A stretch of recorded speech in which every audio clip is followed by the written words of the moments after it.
فرید حق فرید یا فرید حق فرید یا فرید حق فرید یا فرید حق فرید. عاشورہ کی مجلس آپ کیوں کرتے ہیں؟ نظر کرتے ہیں، سبیل لگاتے ہیں، پانی پلاتے ہیں، یہ سب چیزیں کیوں ہیں؟ حدیث پاک میں عرض کر رہا ہوں، اللہ کے حبیب صلی اللہ علیہ وسلم نے فرمایا عند ذکر الصالحین تنزل الرحمت. جب صالحین کا ذکر ہوتا ہے تو رحمتیں اترتی ہیں. تو ہم تو صالحین کے امام کا ذکر کر رہے ہیں، جہاں ساری صالحیت ختم ہوتی ہے اس امام حسین کا ہم ذکر کر رہے ہیں، تو رحمتیں تو اترنی. تو ہمارے ذکر کے لیے کوئی دقت کی بات نہیں. ہاں، بعض لوگ کہا کہ آپ لوگوں کے پاس عرسوں کی کمی نہیں ہے. ارے محرم آیا تو حسین کا ذکر، سفر آیا تو اعلیٰ حضرت کا ذکر، ربیع الاول آیا تو میلاد کا ذکر، ربیع الاخر آئے تو غوث کا ذکر، رجب آئے تو غریب نواز کا ذکر. اتنا کیا ہے؟ ہر مہینے کوئی نہ کوئی بزرگ ہوتے ہیں کیا؟ میں کہتا ہوں الحمدللہ 307 نہیں 365 دن ہر دن ہمارے پاس بزرگ ہے. افسوس تو تمہاری قسمت پر ہے کہ پورے سال ایک بھی بزرگ تمہارے پاس نہیں آتا. ہم جتنے اولیاء اور بزرگوں کے ذکر کرتے ہیں، اے میرے عزیز، ان کے ذکر سے ہوتا کیا ہے؟ ارے مرجھائے ہوئے دل پھر سے تازہ ہو جاتے ہیں. جو غریب ہیں، جو مشکلات میں پھنسے ہوئے ہیں، ان کو صبر سیکھنے کو مل جاتا ہے. ہاں، غوث پاک کے تذکرے جب ہم کرتے ہیں تو کتنے لوگ گناہوں سے توبہ کرتے ہیں. کیا یہ اصلاح نہیں ہے؟ لوگ عرسوں کے کیوں مخالف ہیں؟ کیوں بزرگوں کے ذکر سے مخالفت کرتے ہو؟ خیر، افسوس تمہارے اوپر ہے. سبیل، کھچڑے، نظر، نیاز، یہ معاملہ محرم کی مجلسیں دیکھیں، نیت پر ہے ساری چیزیں، نیت پر ہے. نظر و نیاز، کھچڑے، سبیل وغیرہ یہ ساری چیزیں نیت پر ہیں.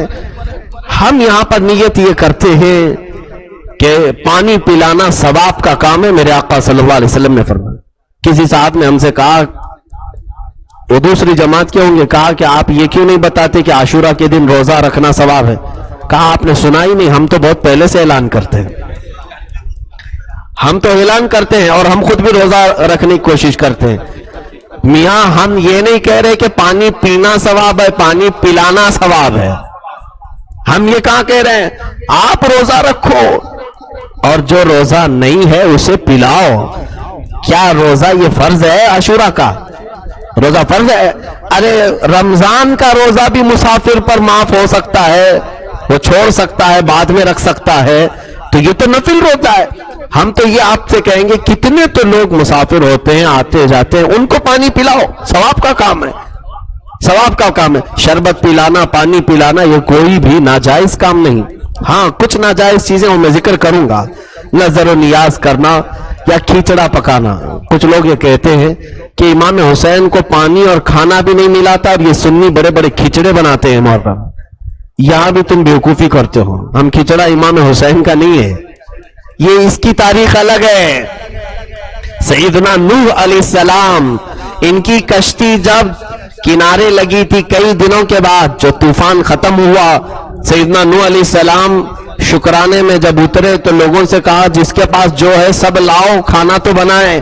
جس کے پاس جو جو اناج تھا سب لا کر کے دیا، وہ سب ملا کر کے بنایا اور سب کو کھلایا. تو ایک روایت یہ ملتی ہے ہم کو، بزرگوں سے ہم نے سنا ہے. تو نوح علیہ السلام کی یاد منا رہے ہیں، پھر تکلیف تم کو امام حسین سے ہے. کھچڑا عاشورہ کے دن اتنا ہی تھوڑی نا، بہت ساری یادیں ہیں، بہت ساری نسبتیں ہیں. بہرحال سوال کرنے والے کے پاس بہت سوال ہوتے ہیں. اگر اللہ نے ہدایت اس کے لیے اس کی قسمت میں رکھا ہے، میں سمجھتا ہوں صرف ذکر حسین ہی کافی ہے ہدایت کے لیے. باقی ہم جتنے بھی مناظرے کر لیں، جتنے بھی جوابات دے لیں، کچھ حاصل نہیں ہوتا. ابھی شربت پہ پوچھے گا، اس کے بعد پھر یہ پوچھے گا شکر کیوں ڈالتے ہو شربت میں، کیا جواب دو گے؟ بھائی آپ کو کیا تکلیف ہے؟ آپ نمک ڈال کے پی لو. ہم نے شربت کو نہ فرض کہا ہے نہ واجب کہا ہے. ہم نے شربت کو کہاں فرض و واجب نہیں کہا. یہ نفل چیزیں ہیں، مستحب چیزیں ہیں، تمہیں جس طرح سے چاہے پی لو. اچھا، اب ایک صاحب حج میں تھے، انہوں نے کہا سوالات کی محفل تھی، اس میں یہی چیز ایک صاحب نے کہا کہ آپ اتنے نظر و نیاز و ساری چیزیں کرتے ہیں اور بات بات پہ شربت اور یہ ساری چیزیں بانٹتے ہیں. تو ہم نے ان سے کہا کہ آپ کبھی کھاتے نہیں یہ ساری چیزیں، یہ حلوے نظر صحیح بتائیں. انہوں نے کہا ہاں ہمارے پاس آتی ہے تو ہم کھا لیتے ہیں. ارے میاں وہ تو گنپتی کا پرساد بھی آتا ہے تو ہم کھا لیتے ہیں. اللہ کا رزق ہے, اللہ کا رزق ہے. معاذ اللہ رب العالمین. زبان سے مولا نے ان کی یہ تک نکلوا دیا کہ وہ ساری چیزیں کھاتے ہیں. لیکن کہتے آپ لوگ کرتے کیوں ہیں یہ ساری چیزیں؟ کہا ہم نہیں کرتے تو آپ کھاتے کیسے؟ آپ تو کھانے کو جائز کہہ رہے ہیں, تو کرنے کو ناجائز. یہ عجیب حماقت نہیں ہے؟ عجیب حماقت نہیں ہے؟ دلیل مجھے بتاؤ کہ اس میں ناجائز ہونے والی کیا صورت ہے؟ ناجائز ہونے والی کیا صورت ہے؟ کہا دیکھیں, انہوں نے ہمیں ٹھنڈے دل سے سمجھایا اس طرح کا پانی رکھنا, شربت رکھنا اور اس پر فاتحہ پڑھنا, یہ ساری چیزیں تو کہیں اسلام میں ہے ہی نہیں. یہ کیا کرتے ہیں آپ؟ یہ سب کافروں سے, مشرکوں سے ملتی جلتی ہوئی چیزیں ہیں. وہ بھی اس طرح سے اگربتی رکھتے ہیں اور اتار چڑھاؤ کرتے ہیں. کہا تمہیں بہت بڑا شبہ ہو گیا ہے, بہت زیادہ. یہ شبہ کا لقوہ مارا ہے. وجہ یہ ہے کہ تمہیں فرق نہیں سمجھ میں آ رہا ہے. یہاں قرآن پڑھا جا رہا ہے, یہاں قرآن پڑھا جا رہا ہے, اور یہ تمام چیزیں رکھ کر کے ہم صرف یہ سمجھتے ہیں اللہ کا قرب حاصل کرے, اور وہاں وہ مٹھائیاں اور کھانے پانی رکھ کر, اگربتی رکھ کر وہ مورتیوں کا قرب حاصل کرنا چاہتے ہیں. وہ مورتیوں کا قرب حاصل کرنا چاہتے ہیں, ان کے قریب ہونا چاہتے ہیں. ہم مولا کا قرب حاصل کرنا چاہتے ہیں. کیا فرق نہیں ہے اس میں؟ اگر اس میں فرق نہیں رہا تو بہت ساری چیزیں اسی طرح کے شبہ میں ختم ہو جائیں گی. بہت سارا اگر ہم سوال کرنے لگ جائیں تو پھر بہت بڑے معاملات ہو جائیں گے. خانہ کعبہ پتھر کا بنا ہوا ہے, سامنے سجدہ کیوں کرتے ہو, سر جھکاتے ہو؟ وہاں یہی جواب دیں گے ہم کعبے کو سجدہ نہیں کرتے, اللہ کو سجدہ کرتے. کعبہ تو صرف سامنے ہوتا ہے. ہم یہی کہتے ہیں مٹھائی صرف سامنے ہوتی ہے, فاتحہ اللہ ہی کے لیے ہوتی ہے. وہ تو صرف سامنے ہوتی ہے, مٹھائی وغیرہ سب سامنے, رزق رکھا جاتا ہے. یہ سارا جو عمل ہوتا ہے یہ اللہ کے لیے ہوتا ہے. میرے عزیزوں, بہکانے کے لیے بہت ساری باتیں یہ کرتے ہیں, سبیل, نظر, نیاز, یہ تمام چیزیں. اچھا اگر مثال کے طور پر سمجھ لو نہیں کھانا چاہیے, یہ ساری چیزیں نہیں کرنا چاہیے, کوئی اگر جا کر کے ممبئی کی ڈیم پر ہی فاتحہ پڑھ کر کے آ جائے جہاں سے پانی آتا ہے پورا, کیا کرو گے؟ کیا کرو گے؟ نہ پانی ناجائز ہو جائے گا, حرام ہو جائے گا. چلو ہم فاتحہ نہیں پڑھے, کسی نے اگر دوسرے مذہب والے نے کہا کہ ہم اتار دیتے ہیں اپنے بتوں سے, تو کیا وہ پانی ہمارے لیے ناجائز ہو جائے گا؟ یہ تمام چیزیں لوگوں کو ورغلانے کے لیے, کم پڑھے لکھے ہوئے لوگوں کو جذبات میں لے آتے ہیں کہ دیکھو یہ تمام چیزیں یہ سنی جو کر رہے ہیں یہ سب مشرکوں کی چیزیں, ہندوؤں کی چیزیں ہیں جو تمہارے اندر آئی, ان سب سے دور ہو جاؤ, توبہ کرو, ہدایت مل جائے گی.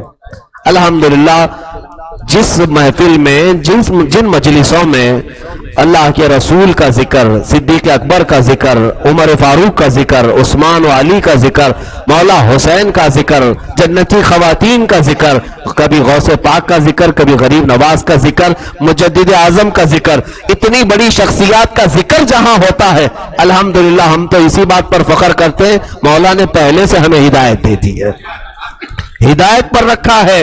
اسی لیے اعلیٰ حضرت نے ترجمے میں ابھی یہی لکھا اور یہ کہا کہ اے اللہ, یہ سورہ فاتحہ میں کہا ہے اہدنا الصراط المستقیم. یہاں فرق میں آخری بات بتا کر کے ختم کر, اہدنا الصراط المستقیم.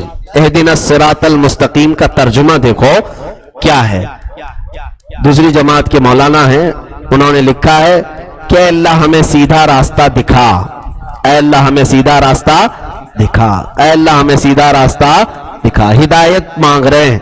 اعلیٰ حضرت نے اس کا ترجمہ لکھا ہے اے اللہ ہمیں سیدھا راستہ چلا, کیونکہ دکھایا تو ہے تو نے, پہلے سے دکھایا ہے رب تعالیٰ نے. یہی سیدھا راستہ ہے جس پر ہم چل رہے ہیں.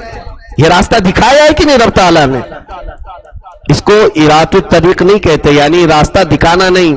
مثال کے طور پر یہاں پر اگر یہ کہہ دیں کہ سیدھا راستہ دکھا, تو اس کا مطلب جو لوگ کہہ رہے ہیں اے اللہ سیدھا راستہ دکھا, اس کا مطلب ہے کہ ابھی تک وہ دیکھے ہی نہیں ہے. تو دعا کرتے رہو, جب دکھ جائے تو اعلیٰ حضرت کا ترجمہ کرنا ہے اللہ اب دکھ گیا ہے, اب سیدھا راستہ چلا. الحمدللہ ہم تو یہ کہتے ہیں اے اللہ سیدھا راستہ چلا. اللہ تعالی ہم سب کو سیدھے راستے پر چلائے.